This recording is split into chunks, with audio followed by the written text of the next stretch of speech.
चल उनके पीछे चलते हैं। तू चल, मैं उड़कर आता हूँ।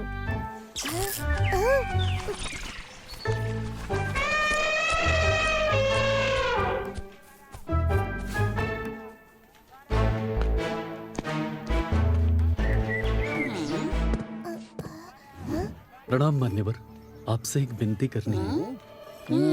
बोलो। हम 1 महीने से आप लोगों के लिए काम कर रहे हैं। बच्चे थक जाते हैं और वो पढ़ भी नहीं पाते।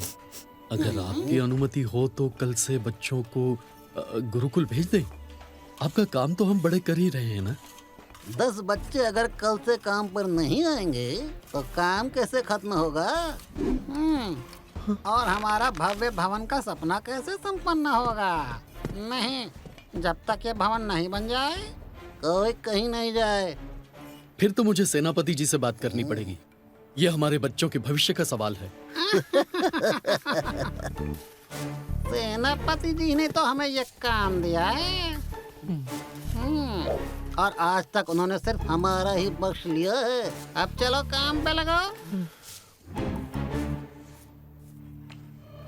अरे गटरू, कहीं इसने सच में जाके सेनापति या महाराज को सच बोल दिया तो क्या हम भी बोल देंगे? कह देंगे कि इन्होंने हमसे कहा कि उन्हें इस भवन में मजदूरी करनी है और दिहाड़ी ज्यादा मिले। इस चक्कर में वो काम ही पूरा नहीं कर रहे। वाह वाह गटरू, तेरे झूठ बोलने की कला तो कमाल है। लगता है प्रभु जगन्नाथ की विशेष कृपा है तुम पर।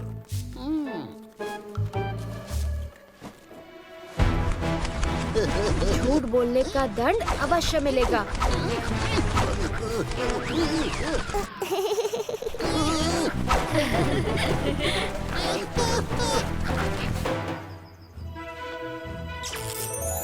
क्या हुआ बलराम, तू खुश नहीं लग रहा? मदन कितना छोटा सा है। छोटे बच्चों से ऐसे भारी काम करवाना ये तो अपराध है। हमारे शास्त्रों में भी लिखा है, मनुष्य के जीवन में हर एक चीज करने का एक समय होता है। बचपन तो खेलने कूदने की उम्र होती है न जगन, इतना भारी काम करने की तो नहीं। मगर उस छोटे से मदन से भी गटरू मटरू इतना भारी काम करवा रहे हैं। तुझे उन्हें और मानना चाहिए था जगन।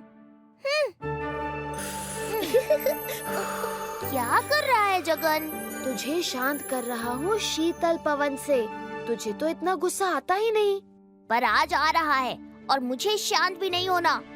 मैं ऐसे चुप नहीं रह सकता, कुछ तो करना पड़ेगा ना।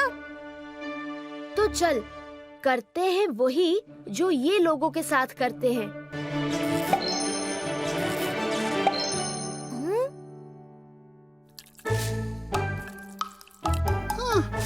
मुझे ये कौवे जैसे पक्षी बिल्कुल पसंद नहीं। और उन्हें भी हम पसंद नहीं।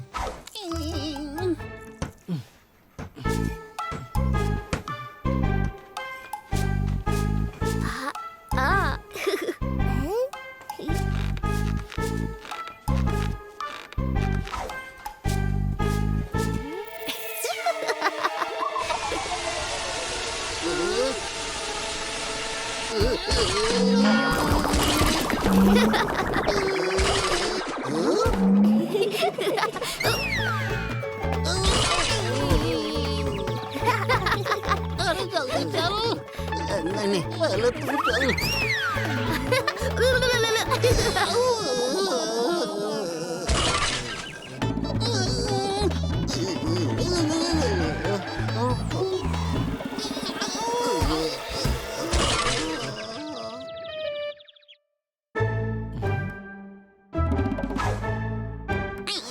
हम पर ईंटें गिरा दी।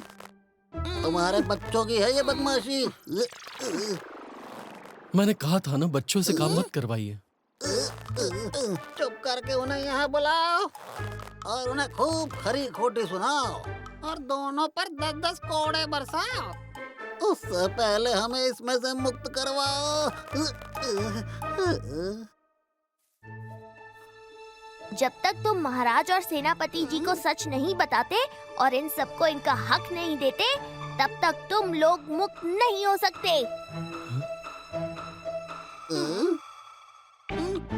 मतलब? मतलब जब तक तुम सच नहीं बोलते तुम दोनों मजदूर बनकर रहोगे। थक जाओगे पर तुम्हारा शरीर मजदूरी करना नहीं छोड़ेगा। अरे तू है कौन जो ये सब बोल रहा है? समझ लो हम जगन्नाथ प्रभु के मित्र हैं।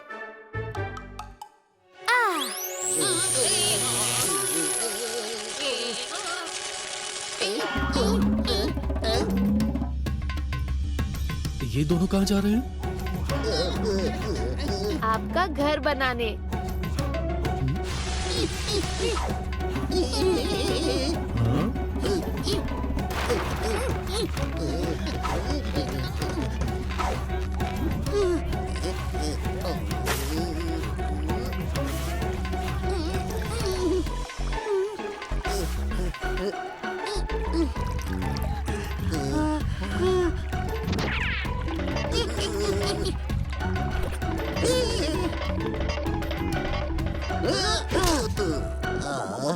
गटरू में थक गया हूँ पर मुझसे रुका नहीं जा रहा है। मेरा भी यही हाल है मटरू। पहली बार इतना काम किया कि पसीना ही आया जा रहा है। ऐसा लगता है और काम किया तो मर ही जाऊंगा और नहीं किया तो अभी मर जाऊंगा। अब कहाँ जाएं जहाँ बहुत काम हो? मंदिर।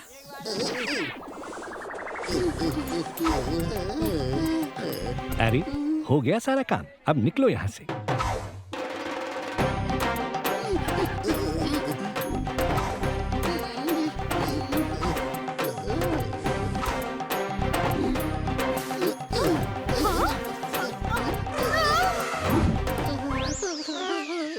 मटरू में काम कर करके मर जाऊंगा।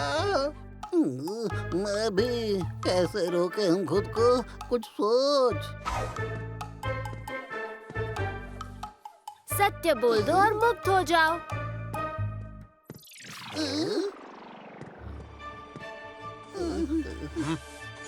ये दोनों मूर्ख। ये क्या कर रहे हो तुम? बताते हैं सेनापति जी, गुस्सा मत कीजिए। पहले हमारा सच सुन लीजिए।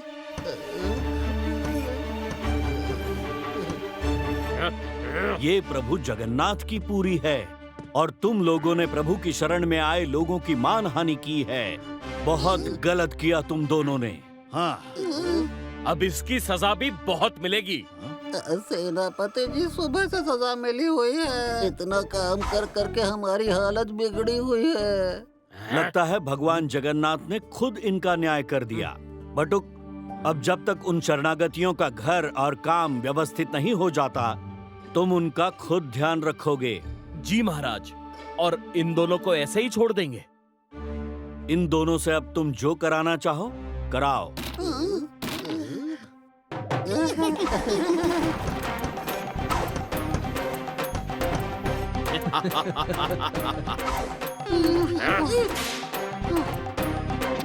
मुझे पसंद नहीं है मेहनत करना और नहीं करेंगे तो पड़ेगा मरना।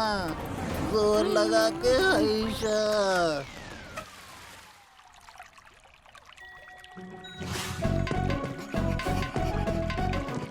तू जब भी मदद करता है उसके बदले कुछ ना कुछ जरूर लेता है। ले खा लड्डू। बलराम, जब तक मनुष्य को मुफ्त में कुछ भी मिलता रहता है वो उसकी कद्र नहीं करता। जैसे गटरू मटरू को उन गांव वालों की मुफ्त की सेवा मिल रही थी, इसीलिए उन दोनों को दूसरों के परिश्रम का कोई मोल नहीं था। और जब मैंने उन दोनों को मेहनत की सजा दी तब उन्हें पता चला कि परिश्रम कितना कठिन होता है। अब उम्मीद है कि वो दोनों दूसरों की मेहनत का शोषण नहीं करेंगे।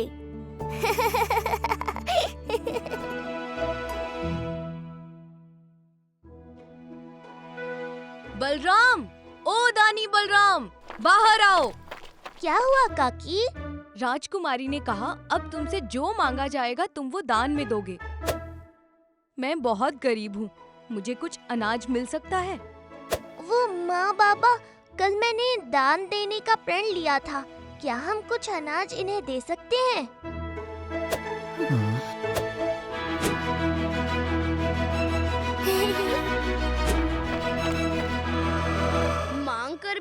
इतना सा अनाज मांगा, अब मुझे ही कुछ करना पड़ेगा।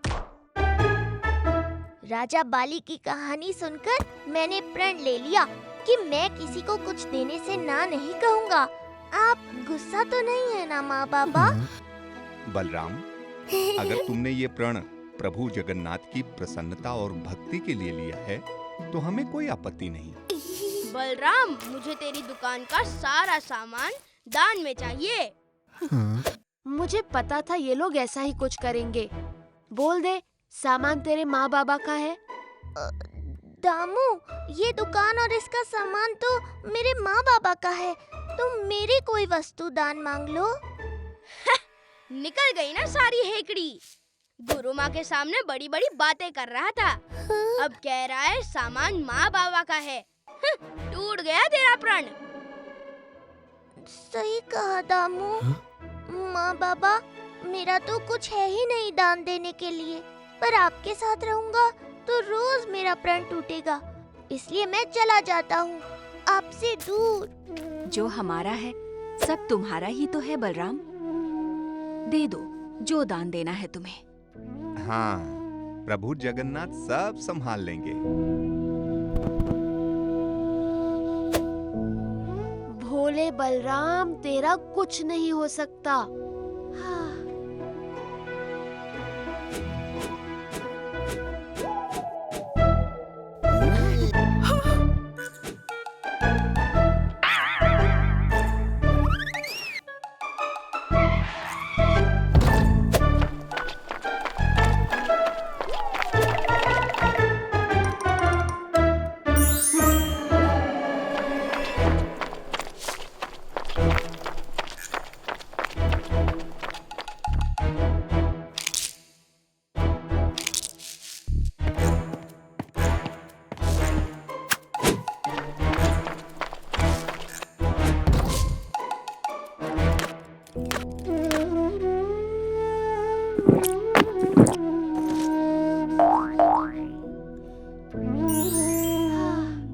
ये मेरी बात तो मानेगा नहीं।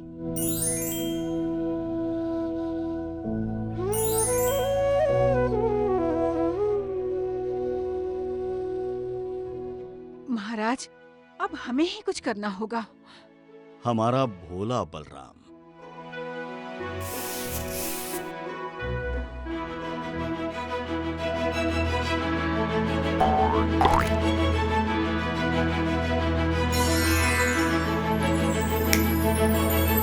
बलराम, दान लेने वाले की आवश्यकता के अनुसार ही देना चाहिए। अब समझा, मेरी नहीं तो गुरु माँ की ही सुन ले। अब से कोई भी बलराम से दान तभी मांगेगा जब उसे आवश्यकता हो, नहीं तो उसे राजदंड मिलेगा। ये बाबा और काका दोनों बस बलराम का ही पक्ष लेते हैं। कोई बात नहीं, वैसे भी इस भोंदू बलराम के पास कुछ नहीं बचा देने। चलो।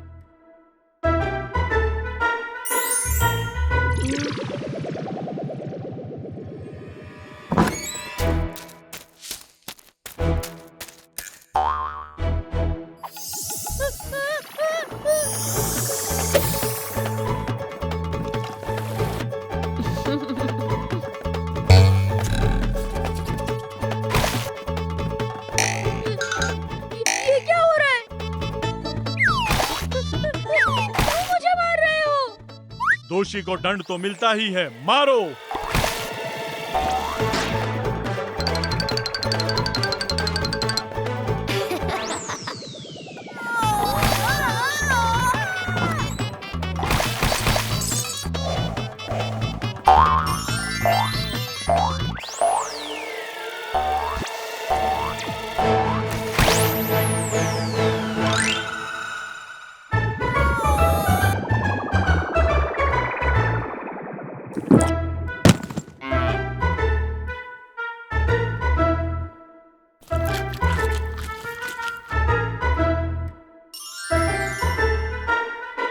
लगता है बलराम के संदूक को भूख लगी है।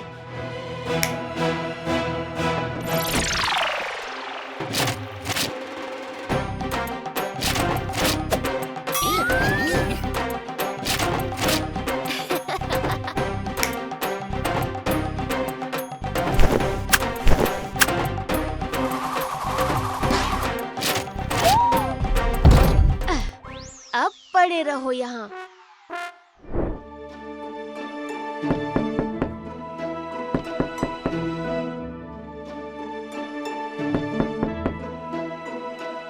तुम ही दानी बलराम हो। मेरी बस एक ही इच्छा है, मुझे अपने बुढ़ापे में अपना एक घर चाहिए। क्या तुम मुझे अपना घर दे सकते हो? माँ बाबा, मेरे कारण आपको भी बेघर होना पड़ा। आप दानी बलराम भैया हो ना? मेरे माता पिता नहीं हैं। क्या आप मुझे अपने माता पिता दान में दे सकते हैं? मुझे आवश्यकता है। मैं आपसे छोटी हूँ। माता पिता बिना कैसे रहूंगी?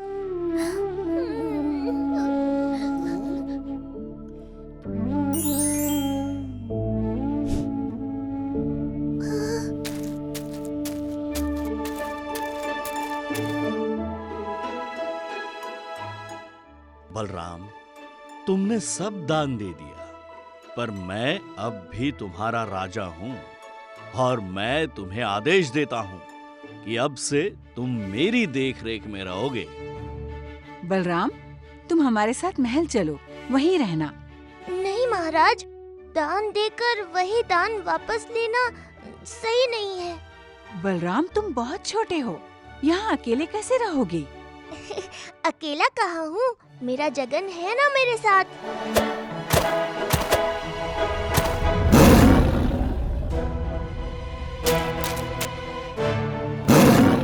दानी बलराम, मुझे जीवन दान दे दो।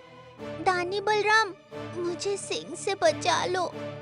डरो मत नन्हे हिरण, मैं तुम्हें कुछ नहीं होने दूंगा। ये मेरा आहार है बलराम, वापस दो इसे। नहीं, अब ये मेरी शरण में है। तुम इसे जाने दो और मुझे खा लो। चले जाओ वापस मायावी सिंह।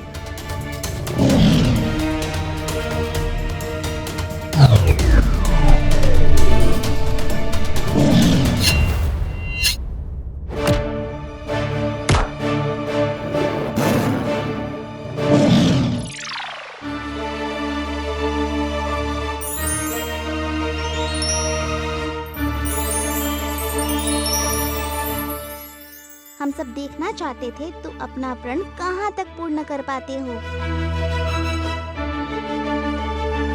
तुमने प्रमाणित कर दिया बलराम, तुम सच्चे दानी हो और अपने प्रण के पक्के हो।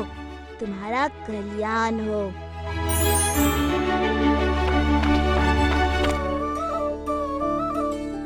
ये प्रभु जगन्नाथ की लीला थी, हमें दान और प्रण का महत्व समझाने के लिए। बलराम के उदाहरण से जय जगन्नाथ। जय जगन्नाथ।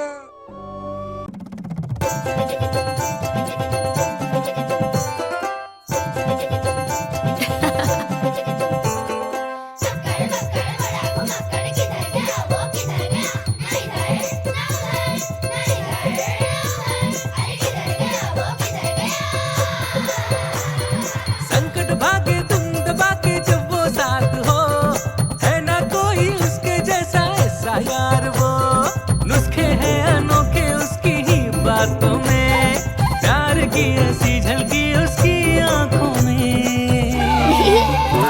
जय जगन्नाथ, जय जगन्नाथ, जय जगन्नाथ, जय जगन्नाथ, जय जगन्नाथ, जय जगन्नाथ, जय जगन्नाथ, जय जगन्नाथ, जय जगन्नाथ, जय जगन्नाथ।